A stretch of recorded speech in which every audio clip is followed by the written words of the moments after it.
We are live now. Welcome to middle education. कैसे हैं मेरे प्यारे स्टूडेंट्स। एमपी बोर्ड के टॉपर सीरीज में आप सबका स्वागत है। देखिए, टॉपर सीरीज जब मैंने स्टार्ट किया तो बहुत सारे बच्चे उसको लगभग प्यार दे रहे हैं, बहुत सारे बच्चों को फ़ायदा भी मिल रहा है। लेकिन बहुत सारे स्टूडेंट्स ऐसे भी हैं जो टॉपर सीरीज को ध्यान नहीं देते, केवल और केवल क्वेश्चन पेपर के चक्कर में बैठे हैं। तो अगर आप ऐसा कर रहे हो तो बिल्कुल गलत कर रहे हो, क्योंकि कोई भरोसा नहीं है कि कब पेपर आएगा कब पेपर नहीं आएगा। देखिए, टॉपर सीरीज में यह हमारा चैप्टर नंबर 4 है। हमारे चैप्टर का नाम है कृषि। देखेंगे कृषि से कौन कौन से प्रश्न बन रहे हैं। हम प्रश्न क्रमांक 1 से लेकर के 10 तक मतलब 10 प्रश्न लेके आए हैं। आप प्रयास कीजिएगा कि 10 में से कम 7 से 8 प्रश्न आपका सही हो, और हमें कमेंट बॉक्स में लिख करके जरूर बताना कि सर मेरे 10 में से कितने सही हैं। इसके बाद वीडियो के एंड होते होते एक अंतिम में प्रश्न दूंगा जो कि कहलाएगा क्वेश्चन ऑफ द डे।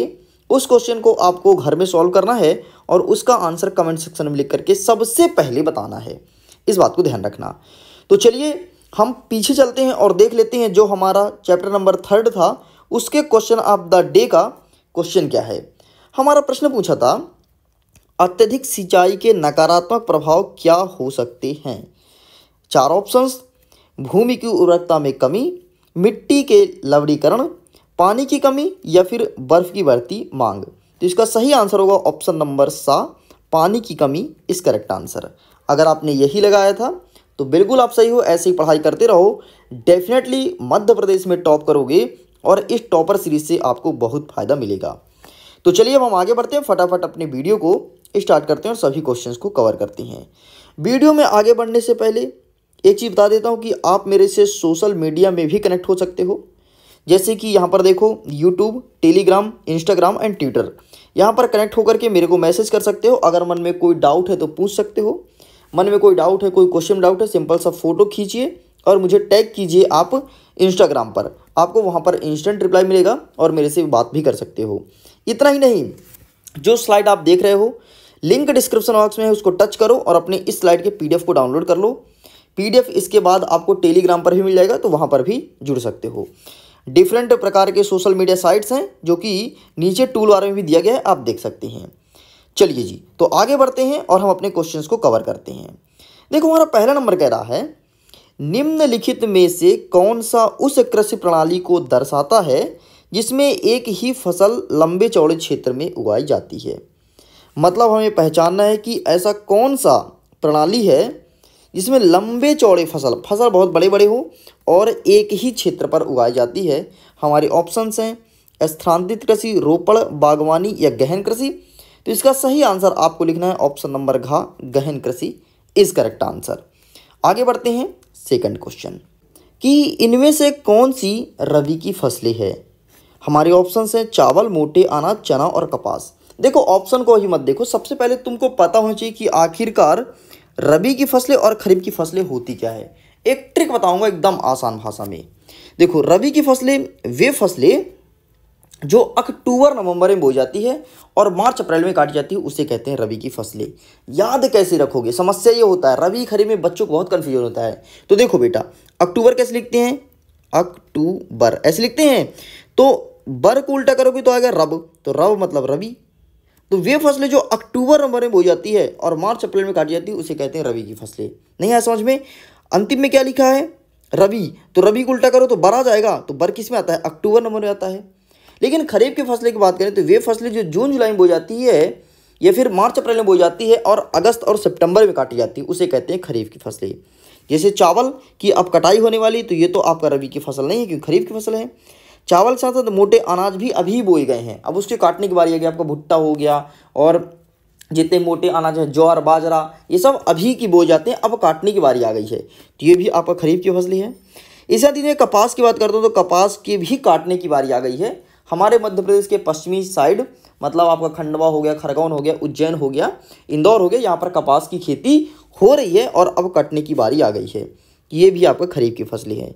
लेकिन जैसे ही अक्टूबर और नवंबर आएगा तो चना, गेहूं इनकी बुवाई चालू हो जाएगी। तो ये आपका रबी की फसलें हैं, अर्थात ऑप्शन नंबर ग इज करेक्ट आंसर। आगे बढ़ते हैं प्रश्न नंबर 3। तीसरा नंबर कहता है, इनमें से कौन सी एक फलीदार फसल है। फलीदार का मतलब होता है, मटर तो तुम खाए होगे, मटर ऐसे ऐसे दाने दाने रहते हैं, ठीक है, मटर में, और ये कवर से पैक रहता है। तो ये पहचानो बेटा कि जितने भी ऑप्शन हैं तो ऐसे कौन से ऑप्शंस में से कौन से ऑप्शंस हैं जो मटर के जैसे होते हैं। सबसे पहले हम नीचे चलते हैं तिल।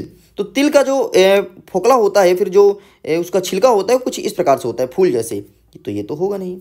ज्वार, ज्वार भाई मोटे मोटे होते हैं, ये गुच्छे के रूप में होता है, ऐसा ऐसा ऐसा ऐसा ऐसा, ये भी होगा नहीं। आगे आते हैं मोटे अनाज। मोटे अनाज क्या है भाई, ज्वार बाजरा मक्का। तो ज्वार बाजरा मक्का तो होगा नहीं, क्योंकि मक्का तुम देखो तो मक्का तो ऐसे लंबा लंबा होता है, कॉर्न ऐसे ना होता है कॉर्न। लेकिन यदि हम दालें की बात करें तो तुम अगर अरहर देखे होगे, जिसे तुम तुअर भी कहते हो, तो वो मटर के फली के जैसे ही दिखाई देता है। इतना ही नहीं, तुम मूंग की दाल देखे होगे तो वो भी ऐसे ही रहता है, तुम उड़द की दाल देखे होगे तो वो भी ऐसे ही रहता है फली के जैसे। तो इसका सही आंसर आपको लगाना था ऑप्शन नंबर ए। अगर तुमने यही लगाया तो बिल्कुल तुम सही हो। चलिए आगे बढ़ते हैं नेक्स्ट क्वेश्चन। लेकिन क्वेश्चन में बढ़ने से पहले आपके लिए एक इन्फॉर्मेशन है, प्लीज़ इसे जरूर देखिएगा। प्लीज़ वीडियो को लाइक कीजिए, चैनल को सब्सक्राइब करके बेल आइकन प्रेस कीजिएगा। इतना ही नहीं, अपने दोस्तों के साथ शेयर भी कीजिएगा ताकि लेटेस्ट अपडेट आपको मिल सके। चलिए जी आगे बढ़ते हैं, नेक्स्ट क्वेश्चन देख लेते हैं।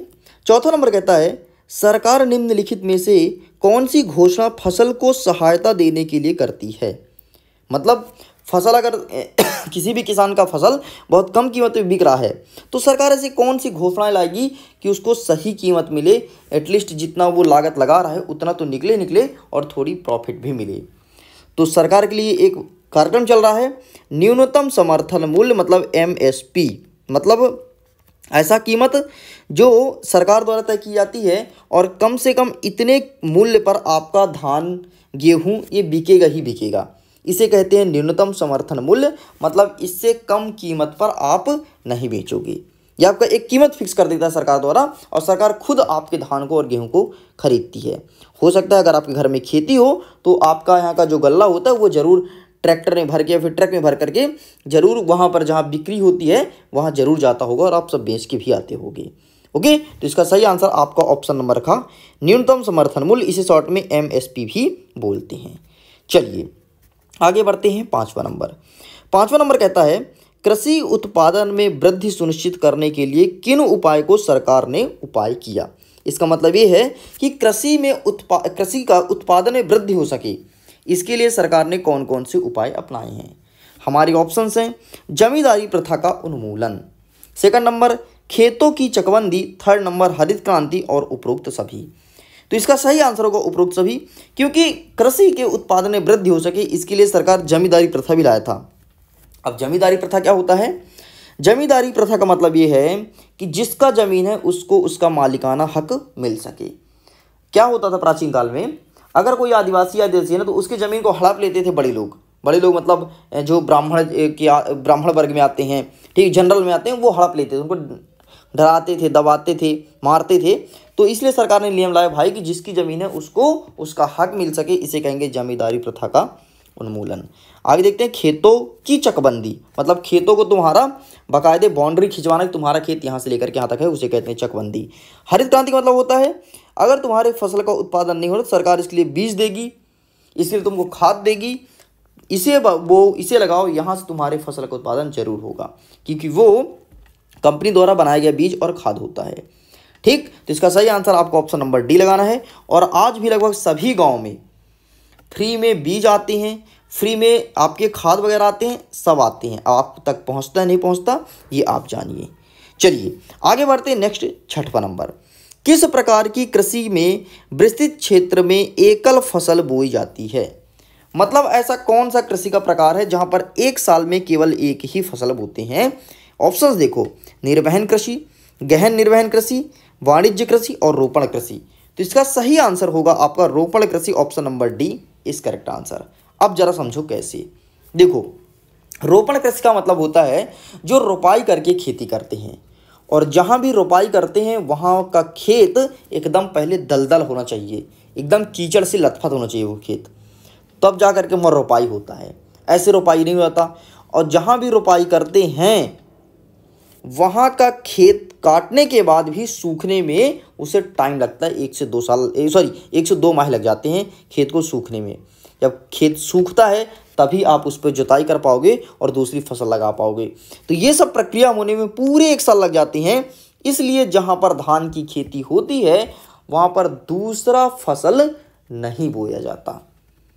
आप गेस कर लेना कभी भी, ठीक है। मैं जो देखा हूँ अपने अनुभव दौरान भी आपके सामने प्रेजेंट कर रहा हूँ, क्योंकि हमारे यहाँ भी खेती होती है। हम देखते हैं जहाँ हम लोग चावल लगाते हैं वहाँ दूसरा कोई फसल लगा ही नहीं पाते दूसरे सीजन में, ठीक है जी। अब निर्वहन कृषि क्या है, गहन निर्वहन क्या है, वाणिज्य कृषि क्या है, आगे हम स्लाइड में डिस्कस करेंगे।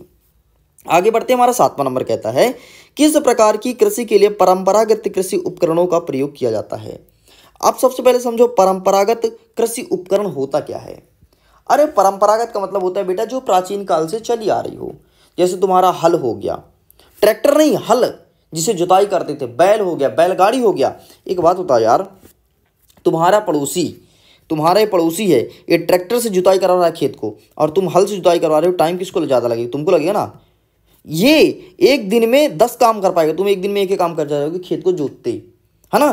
तो डेफिनेटली जब तुम एक दिन में एक काम करोगे, एक दिन में 10 काम करेगा तो तुमसे ज़्यादा मुनाफा और प्रॉफिट कमाएगा।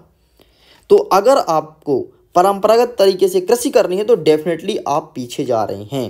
लेकिन हमारे ऑप्शंस क्या हैं, किस प्रकार की कृषि के लिए परंपरागत कृषि उपकरण का प्रयोग किया जाता है, निर्वहन कृषि, गहन कृषि और वाणिज्य कृषि और रोपण कृषि। तो इसका सही आंसर होगा निर्वहन कृषि। निर्वहन क्यों, क्योंकि जो जीवन यापन के लिए करता है खेती, केवल जीवन यापन के लिए, उसको ना तो बेचना है ना तो कुछ, तो वो भैया ना तो ट्रैक्टर लगाता है ना तो कुछ, बढ़िया आराम से करते रहता है। कमा लिया 1 साल खाया, फिर कमा लिया फिर 1 साल खाएगा, इसे कहते हैं निर्वहन कृषि। आगे बढ़ते हैं गहन निर्वहन कृषि, मतलब जो केवल और केवल गहन, एकदम गहराई में घुस के केवल और केवल एक टाइम कमाया दूसरे टाइम खाया, ऐसा वाला जो खेती करता है उसे कहते हैं गहन निर्वहन कृषि। आगे देखते हैं वाणिज्य कृषि। वाणिज्य कृषि का मतलब होता है जो बेचने के लिए करता है। बहुत सारे आजकल किसान बेचने के लिए करते हैं, खाने के लिए अलग धान लगा लेंगे और बेचने के लिए अलग धान लगाएंगे, क्योंकि बेचने वाले के लगाएंगे मोटा जाके हमको अच्छा खासा मुनाफा निकल सके, और खाने के लिए बढ़िया पतला चावल लगाएंगे, जैसे सोनम का हो गया, ठीक, और जो भी आते होंगे पतले पतले उनको लगाते हैं। और रोपण क्या होता है, जो रोप के लगाते हैं, जैसे आपका गन्ना हो गया, गन्ना के साथ आपका धान वगैरह हो गया, रोपण कृषि के अंतर्गत आता है। आगे बढ़ते हैं नेक्स्ट क्वेश्चन। नेक्स्ट कहता है किस प्रकार के कृषि में खेती के लिए जंगल की भूमि के टुकड़ों को साफ करके खेती की जाती है। मतलब ये कह रहा है कि आज यहाँ पर तुम खेती किए, कल यहाँ का स्थान छोड़ करके नए जंगल के स्थान को काटोगे, जंगल को साफ करोगे, वहाँ पर जलाओगे और फिर वहाँ पर खेती करोगे।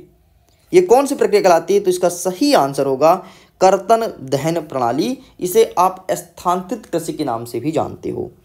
कर्तन दहन प्रणाली में यही होता है, वहाँ का एक जगह जंगल साफ करो, काटो, एक बार खेती करो, फिर तुम उसे खुला छोड़ दो और दूसरी जगह जंगल साफ करो, काटो। लेकिन अब ये प्रणाली बंद है, क्योंकि इस तरह पेड़ पौधे बहुत ज़्यादा काटे जाते थे और हमारे पर्यावरण को ज़्यादा नुकसान पहुँचता था।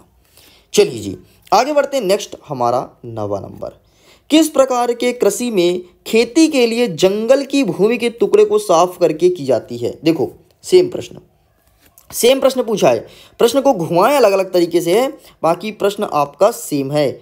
सॉरी स्लाइड में सेम क्वेश्चन आ गया बेटा, क्षमा करें, स्लाइड में सेम क्वेश्चन आ गया है, कोई बात नहीं। इसका सही आंसर ऑप्शन नंबर ए हो जाएगी। ऑप्शंस अलग हैं, बाकी क्वेश्चन सेम है, ठीक। आगे बढ़ते हैं 10वां नंबर, फल फूल और सब्जी किस फसल का समूह में आती हैं। तो इसका सही आंसर होगा बागबानी फसलें ये कहलाती है। नेक्स्ट, ये रहा आपके क्वेश्चन ऑफ द डे का क्वेश्चन, अंतिम क्वेश्चन है। लेकिन उसके पहले मैं आपसे यही बोलूँगा, प्लीज़ क्वेश्चंस को अटेम्प्ट जरूर करना और इसका आंसर कमेंट सेक्शन में लिखना। इतना ही नहीं, वीडियो पसंद है तो वीडियो को लाइक एंड शेयर और सब्सक्राइब जरूर कीजिएगा। चलिए हम देख लेते हैं क्वेश्चन ऑफ द डे का क्वेश्चन। चावल का उत्पादन कौन से देश में होता है। ऑप्शंस चीन, भारत, अमेरिका, जापान। एक इसका सही आंसर है, सही आंसर लिख के दीजिए कमेंट सेक्शन में, कल इसका सही आंसर मैं बताऊंगा। ओके स्टूडेंट्स, एग्जाम के लिए ऑल द बेस्ट। हंसते रहो, खुश रहो, पढ़ते रहो, मुस्कुराते रहो। Bye bye.